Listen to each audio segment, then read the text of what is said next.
Aslanbek Namızбекович Finans Министрлигине караштуу салык кызматы төрагасынын орун басары, Тайлаков Кеңешбай Доскулович Экономика жана коммерция министрлигине караштуу монополияга каршы жөнгө салык кызматынын төрагасы, Рыскулбек уулу Талант Бишкек шаарынын мэриясынын муниципалдык менчикти башкаруу департаментинин директору.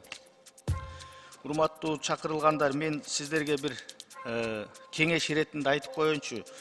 Ушул кыргыздын фамилиясын, ата теңиздердин аттарын мындай сый мамиле кылсаңыздар, мындай кордобосоңуздар да, мына жерде силердин инициалдарыңарды, фамилияңарды окуганда мен туура эмес окусам, кыргыз эли ойлойт, мени туура эмес окуп атат депчи. Бирок мен туура эле окуп атам. Мисалы үчүн, Дүйшөнкулович дегенди Дуйшенкулович деп жазат.